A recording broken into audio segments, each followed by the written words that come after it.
Chapter 16. The Same Road. Rowan packed in the early morning hours, before the light window opened, sitting on the floor of the small room Meridian had given him on the second level. The room was barely larger than a closet, a cot, a shelf, and an oil lamp that threw its warm circle on the stone. He had slept here for the better part of 2 weeks. It had never felt like his, but leaving it felt like leaving something anyway. The antibiotics went in first. He wrapped them in waxed cloth and set them in the innermost pocket of the pack, cushioned by the dried mushrooms Pip had traded for on his behalf. And he packed them with his right hand because the left was no good for fine work yet. The cable had taken the skin off his palm the day before, and the raw line had scabbed but not closed, and the binding kept the hand stiff. He had already done the arithmetic. 3 days of trail, then 3 doses a day for 10 days, all of it managed with one steady hand and one that would not grip. He could measure a dose with one hand if he had to. The atmospheric science textbook went in beside the medical encyclopedia. He had brought 1 book down the mountain and was taking 2 back up, and his shoulders would feel it the whole way home. He pulled the pack on. It was heavier than it had been coming down, and that was before Marcus and Okoye added to it. He found Marcus in the hangar at first light. The older man was doing what he always did, checking the platforms, running a hand along the cable joints, testing tension with the flat of his palm. It was the same care Rowan gave the solar collector at home, the inspection done every morning whether or not the thing had been fine the night before. "You are leaving today," Marcus said without looking up from the cable. "Yes," Rowan said. Marcus finished the inspection and straightened, then crossed to the workbench where a leather sleeve lay waiting. He picked it up and held it in both hands a moment before he passed it across. "I copied these last night," Marcus said. 3 years of observations summarized. Flum sightings, chorus frequency logs, particulate measurements, the feeding density correlation you proposed. He held it out. "Show it to anyone who reads. Share it with anyone who listens. Someone, somewhere, might see a thing in this data that I have missed. A biologist, a marine scientist, someone with a book I have not found." Rowan took the sleeve in his right hand. The leather was worn soft, handled often and handled carefully. "I will," he said. "I know." Marcus rested his hand on the platform rail. "The water crew tells me you gave them a sealant formula. The ventilation crew says you named their bearing failure in 30 seconds. And Senna says you are the first person in a long while to use the word hemoptysis correctly in her clinic." He looked at Rowan. "You are wasted on a mountain farm. The mountain farm is where my mother is." "Yes." Marcus's mouth shifted, not quite a smile. "Then go to her. But if you find yourself restless, if the numbers in your notebook start to matter more than the potato yields, you know where the hangar is." He paused, and the retraction mechanism will want recalibration in about 18 months, give or take.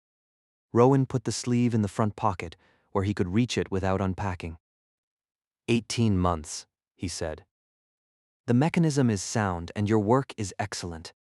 But nothing holds forever without attention. And the cable stress at altitude tests the housing in ways I cannot predict from the ground." Marcus reached behind him and took a file from the tool rack. A better blade than the worn one in Rowan's multi-tool, and held it out. "For the trail, in case your own gives out." Rowan took the file. "Thank you." Marcus put out his hand. Rowan gave him the right one. The left still bound, and the grip was brief and firm. 2 sets of working calluses meeting and letting go. Okoye was in her clinic, which was where Okoye always was. She did not ask whether he was leaving. The pack on his back had told her that, and Okoye did not spend words on what she could already see.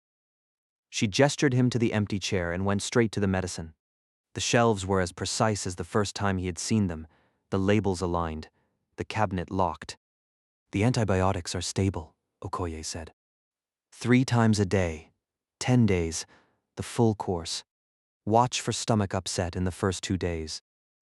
If she develops a rash, it means an allergy to the penicillin family. Stop at once and hold the infection with the strongest herbal antimicrobials you can find. Thyme, honey. She wrote as she spoke, tore the page from her ledger and handed it across. Dosages, the signs to watch, the fallback if the medicine turned on her. Her handwriting was the same as every label on every shelf, precise and capital and identical. Thank you, Rowan said. Okoye set down her pen and folded her hands on the desk. The gesture he had learned meant she was about to say something that was not strictly medical. Bring her the full course, she said. And Rowan.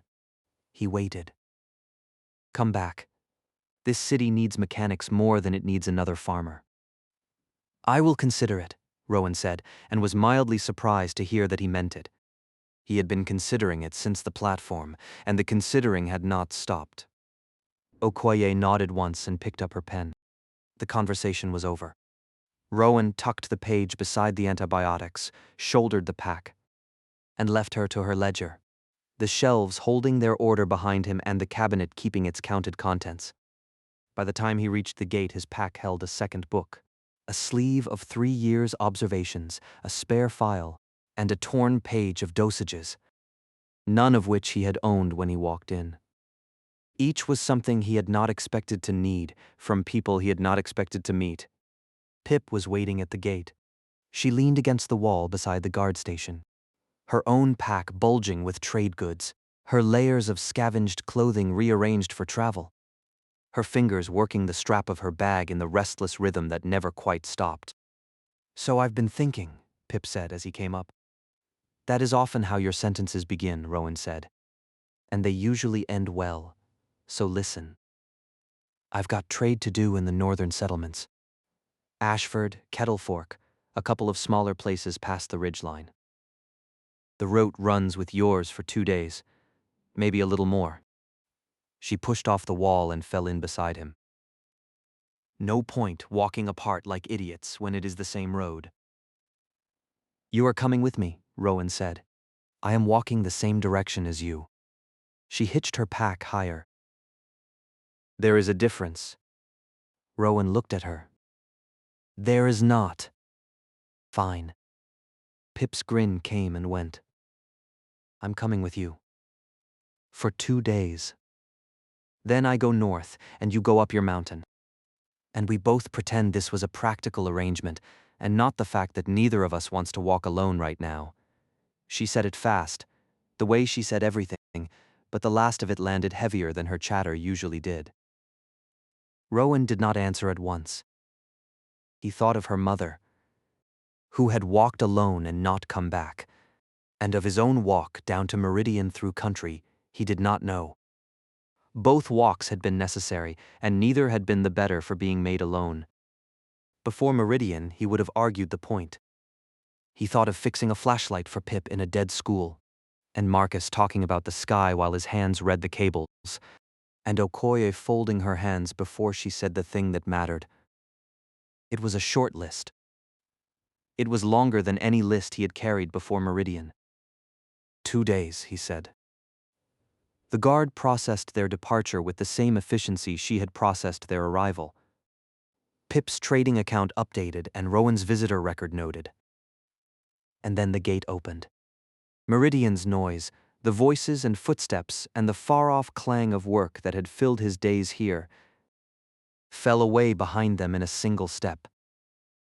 The cleared zone was quiet, and the air opened out, and the organized hum of the city thinned as they walked, replaced by the damp stillness of the lowlands, a quiet that was not empty so much as missing the press of people. The growth began at the edge of the influence zone, tentative at first, small clusters retaking the ground the light well had denied them. Within an hour the canopy thickened and the dim deepened as Meridian's light fell behind, and the gray between closed around them again, the damp air, the muffled sound, the constant drip of moisture off surfaces that never fully dried. Rowan had first walked into this country as a stranger. He saw it differently now. The dripping, the settling, the faint creak of the canopy. All the sounds he had once learned just well enough to navigate by.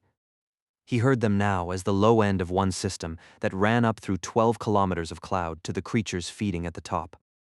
The moisture beading on the growth was the bottom of the same cycle the flums worked at the top of.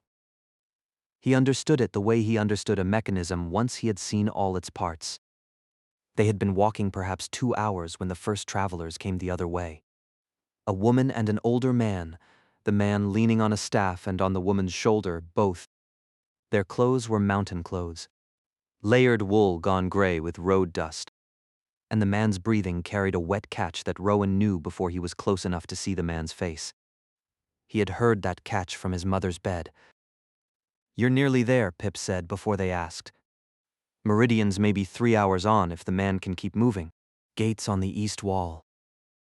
Tell the guard you're for the clinic." The woman's grip tightened on the man's arm. "There's medicine?" "There's a doctor," Pip said. "Whether she has what you need is between you and her." Rowan looked at the man. The cough, the gray sleeve pressed to the mouth, the careful way the woman carried his weight. Not long ago that had been him on this road, walking toward a city he had never seen for medicine he could not be sure was there. He did not say so.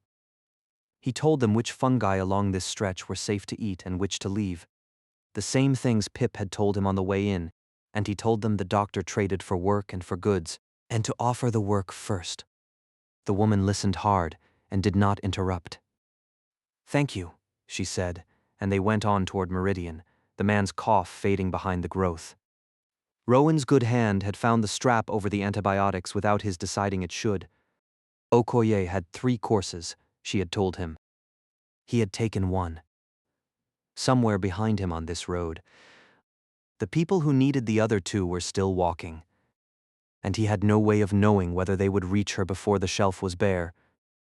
He did not look back, and he did not say any of it to Pip, and she did not ask. The day wore on. Pip filled it with talk. Of her route, and the settlements ahead, and the prices she expected, and the rumors she had carried out of Meridian. And Rowan walked inside the steady run of her voice, glad not to have to fill the quiet himself. They made camp where the trail met a fallen wall. A before structure collapsed to a single standing corner that broke the wind and the drip.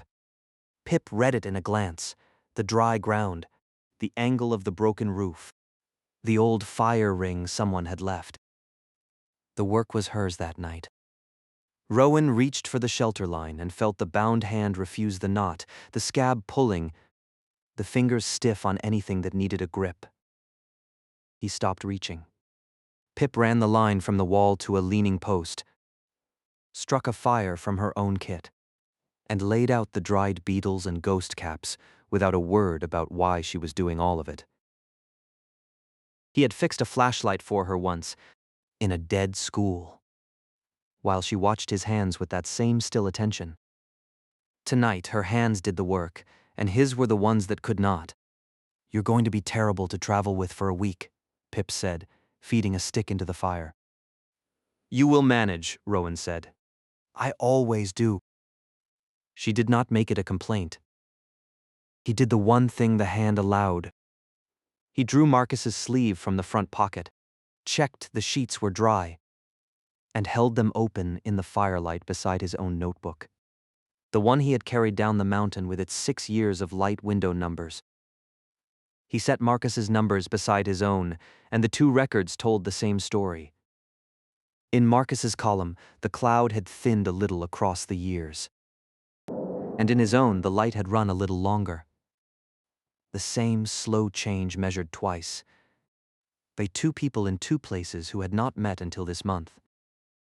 He did not have a word for what that was. He wrote the date in his notebook and closed it. The dim settled over the camp. Pip slept first, as she always did, her breathing even, one hand still on the strap of her bag. Behind him was a city that had offered him a place. And above him, the creatures went on eating at the dark. And ahead lay 2 more days of trail, and the mountain at the end of them, where his mother waited with the cough he had finally brought the medicine for. He fed the fire with his good hand until it caught, and sat with it a while before he slept.